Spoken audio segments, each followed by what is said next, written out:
energy into these material pursuits. But hey, you can't take it with you. You're going to have to give it up. So it's really much better, even if you have to have a lower standard of living, to put your resources into spiritual things. And that means supporting the people who dedicate their whole lives to preaching and stuff like that. That's very important. That will help keep you straight. That will help keep you from getting deviated by gross Maya. Now, about subtle Maya, well, that's a lot more difficult to catch and a lot more difficult to uproot. The biggest problem is when you think, well, I'm better than these other guys. I'm better than these other devotees. You know, I really know what I'm talking about. I really understand this whole thing a lot better than them, so I don't have to listen to anybody. I don't have to, you know, I don't have to participate in the community. I don't have to ask the spiritual master for instruction, because actually I understand everything perfectly, and you know, I don't have any issues. I'm good to go. Watch out when you start thinking like that, because Krishna is going to put you in your place very quickly. He's going to show whatever your deficiencies are. That is, if he is merciful to you. If Krishna withholds his mercy, he'll leave you alone and let you fall down. So the best thing is to always be in devotee association and always be willing to accept suggestions and criticism. We manage our Sangha here by consensus. In other words, I don't take the position of dictator. Maybe, yeah, I might be the spiritual master and I might be giving instruction about spiritual things. But I'm not making all the decisions when it comes to how we manage the ashram, you know, or how we manage the kitchen, or how we get supplies and stuff like that. We do that by consensus. That means everybody sits down and we have a little conference about it. And it happens on an informal basis, you know, but as our group grows, then it may have to become more formalized, have a particular time when we sit down and have Ishtagoshti like that. But basically, we don't allow anybody's pride to get out of line. You know, we don't allow politics, we don't allow personal dramas. And if somebody starts getting an attitude, well, we just bust their bubble. Because that's not what it's about. It's about serving Krishna. And when we do that, we're happy. We don't have a need to create scenes or, you know, have dramas going on, because our devotional service is satisfying us. We used to joke about that, you know, because I'm from New Jersey. The bigger they are, the harder they fall. Bugsy. Yeah, Bugsy. But it's the truth, because what happens is that people get into false ego trips. You know, like, I'm the best sadhu, I'm the greatest devotee, I know more than anybody else, or I'm this, I'm that, you know. And these are all material designations. Why? Because they're not based on love of Krishna. They're not based on our spiritual identity. So if someone thinks, yeah, I'm the best devotee or something like that, that's actually a material idea. So we don't want to consider ourselves to be material. We want to try to realize our spiritual identity. What happened to it? We want to realize our spiritual identity, our identity in relationship with Krishna. The best way to do this is to minimize our material needs and our material engagements.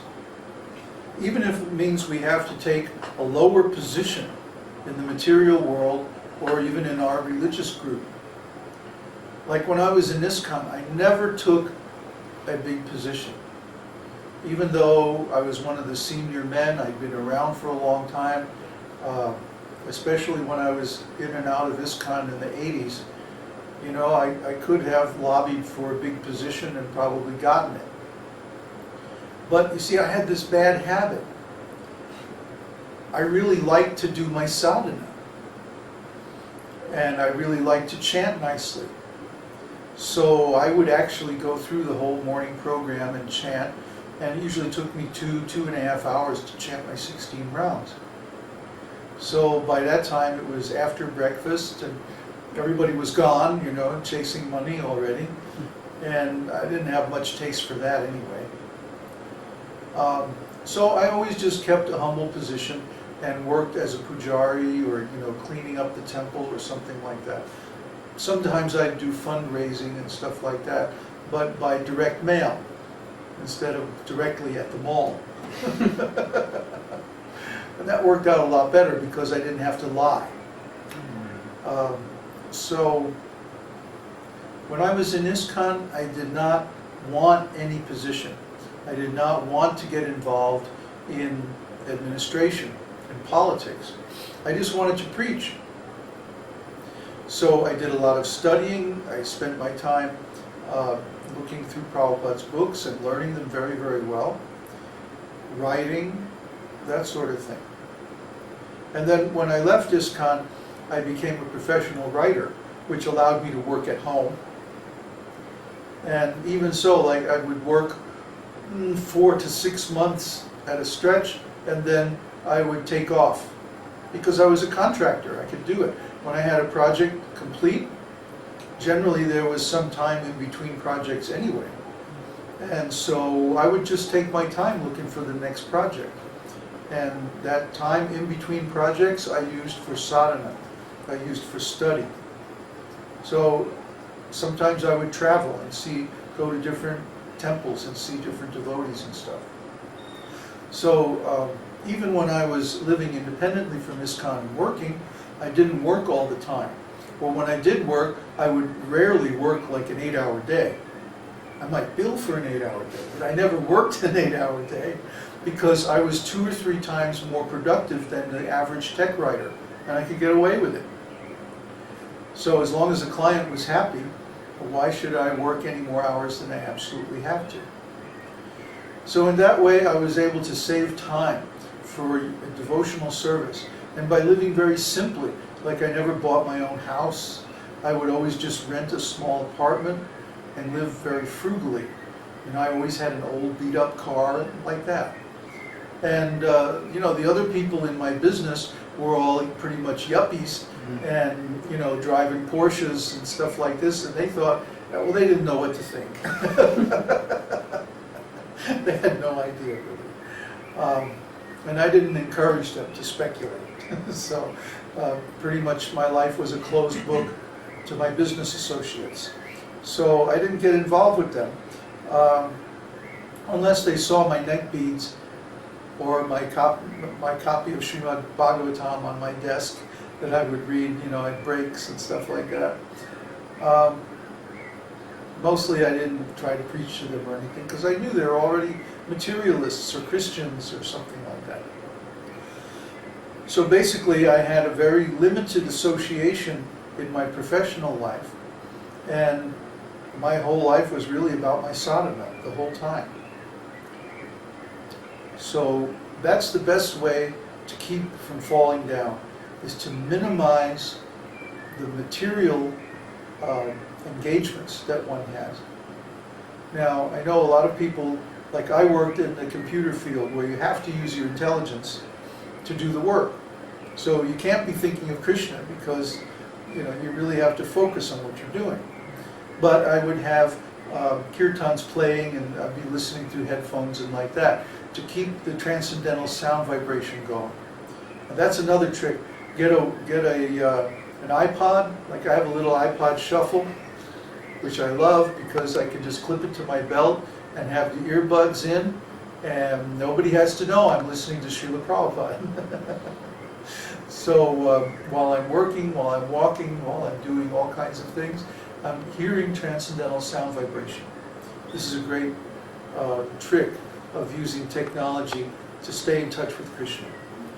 All these things will help keep us from all these different gross and subtle allurements of Maya.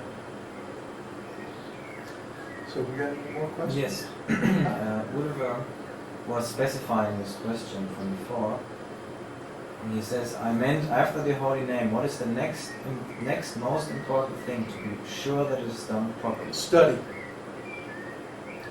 Read Prabhupada's books, and then read them again, and read them more, and then read some more. Always have a dictionary next to when you're reading Prabhupada's books.